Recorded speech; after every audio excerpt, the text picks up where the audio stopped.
Today, another hero bites the dust, and everyone will miss it so much. Not really, actually. Everyone kind of hated the HomePod, but looks like it's heading out the same door as the iMac Pro. Let's begin. So yes, this is actually official. Apple put forward a statement that they are discontinuing the original HomePod, though you still can buy it while supplies last, which means that they're not building anymore because they want to divert all their attention towards the amazing hit that is the HomePod Mini. So if there are HomePods still in Apple stores, you can pick them up. But where I am, at least, it says sold out in the delivery section, which means that there's a good chance no one's going to be able to get one now. It will still get software updates likely for a few more years, but I must say this was kind of a decision I was not expecting Apple to make. I mean, sure, the transition to Apple Silicon is exciting and all that, but the Intel-based HomePod was beloved by so many people out there. No, I know. It had an A8 chip, so it was technically already on Apple Silicon, but the main reason I'm surprised they wanted to do this was because there's not really an immediate follow-up, and it also makes the HomePod line look a little bit weird. Why are you going to have a HomePod Mini if there's no regular HomePod?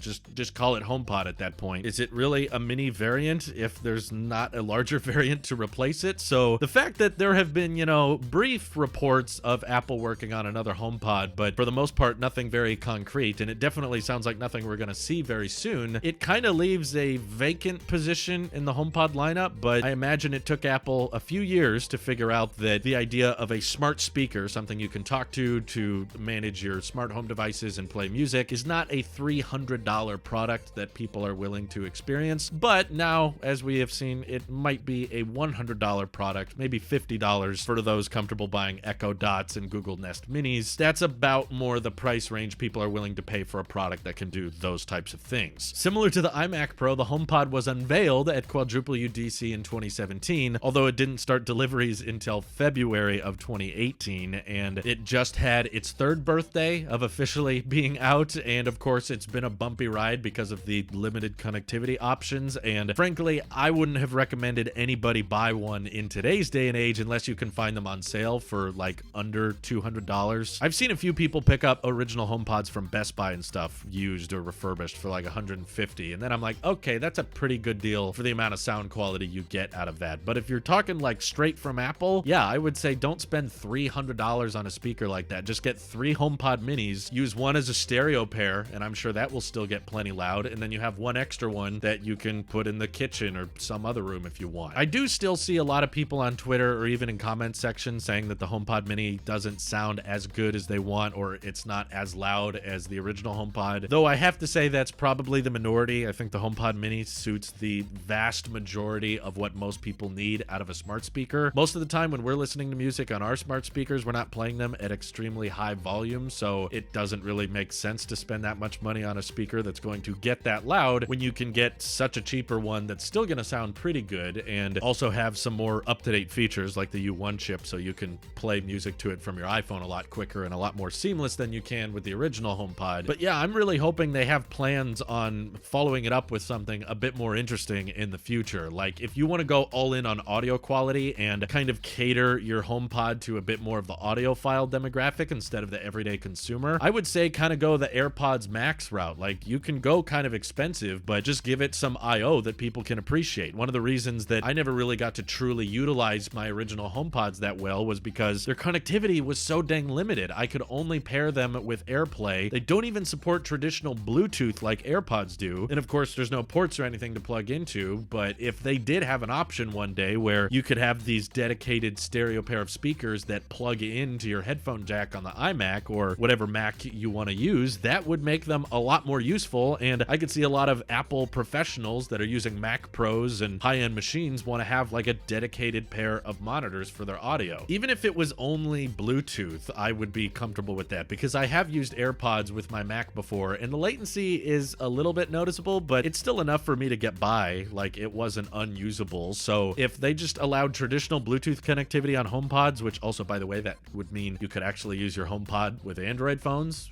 which right now you can't really. Even that, I would say, is a better argument to make. And they could technically do that now with a software software update. HomePod has Bluetooth tech inside it. They just choose to not let you pair that way, which is dumb in my opinion. So with future generations of HomePods, hopefully Apple can realize they gotta hit the price a little bit better. I would say if they don't want to make, you know, professional audio grade equipment, there's probably room in the lineup for something that's a bit more powerful than a HomePod mini, but still cheaper than the original. Maybe around $200 would be a solid starting price, but it definitely doesn't sound like that's coming out anytime soon. There have been brief reports of it I've seen mentioned in the past, but probably not this March. I mean, maybe if we're lucky, quadruple UDC this year, they'll unveil some fancier version of the HomePod that's probably a little bit thinner than the original, but a bit taller than the mini, and that could be a nice middle ground department, and they'll just call it HomePod second generation. But part of me would still be curious about a mobile HomePod, one that has a battery pack and you can take around with you, but I'm sure Apple's just gonna say, use your iPhone if you want Siri on the go, which,